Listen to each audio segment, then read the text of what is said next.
हूँ। मेरे मोहतरम भाइयों, सब कुछ करना, लेकिन इन 5 जगहों पर अपनी बीवी का साथ मत देना। अगर इन 5 मौकों पर अपनी बीवी का साथ दोगे तो याद रखना तुम्हारी जिंदगी जहन्नुम बन जाएगी, तुम दुनिया में जलीलो ख्वार हो जाओगे। तो पहला मौका ये था कि जब मेरी बीवी ने मुझसे जिद की कि मैं अपनी माँ को घर से बाहर निकाल दूं।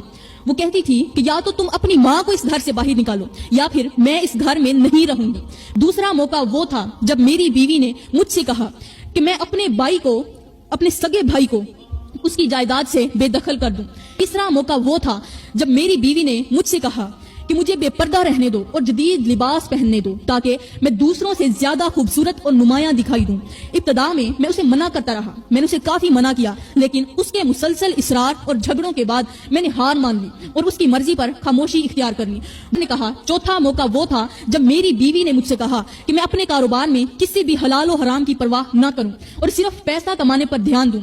वो चाहती थी कि मैं ज्यादा मालदार बनूं और दुनियावी आसाइशें उसके कदमों में रख दूं। पांचवा मौका वो था जब मेरी बीवी ने मुझसे कहा कि अपने बच्चों को दीन से दूर रखो। वो चाहती थी कि मेरे बच्चे दुनियावी तालीम और आसाइशों के पीछे भागें, लेकिन दीन से उनका कोई ताल्लुक ना हो। उसका कहना था कि दीन की बातें पुरानी हो चुकी हैं, बीवी का मुकाम इज्जत और मोहब्बत का है, लेकिन अगर वो किसी गलत रास्ते पर हो तो इस वक्त बीवी का साथ देना तुम्हें भी गुनाह का शरीक बना देगा। जो औरतें अपने हाथों के नाखूनों पर नेल पॉलिश लगाती हैं, नेल पॉलिश लगाकर घर में नमाज पढ़ती हैं, वुजू करती हैं और फिर आटा बनाती हैं, खाना बनाती हैं, उन औरतों का जिस्म नापाक होता है।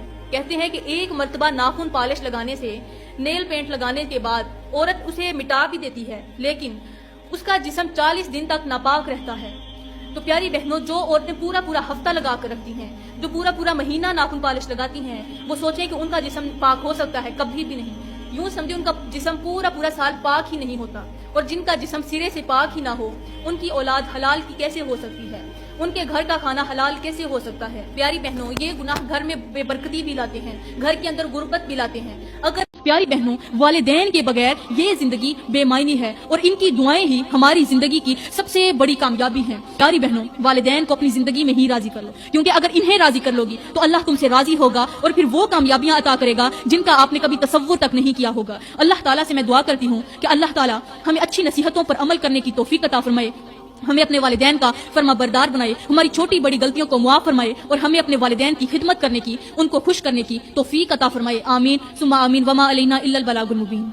जो लड़के बहुत मोहब्बत करते हैं ना लड़की से, वो सबसे पहले तो बहुत सारी चीजें ना बोलेंगे, ये मत करो, वो मत करो, ये ऐसे कपड़े मत पहनना प्लीज, ये कपड़े पहन के यहाँ मत आना प्लीज, और ये नकाब के बिना तो जाना ही मत, और इतना ज्यादा मेकअप तो बिल्कुल मत करना, तुम ऐसे ही सिंपल में बहुत क्यूट लगती हो। जो लड़के ऐसा कहते हैं ना, सही में वो बहुत मोहब्बत करते हैं। बाद में लड़कियां ही ऐसे समझती है कि भाई ये मेरे को रोक टोक करता है, लेकिन जो रोक टोक करता है ना वो आपसे सच्ची मोहब्बत करता है। जो आपको ढील देगा ना वो चाहेगा कि आपसे छुटकारा मिल जाए।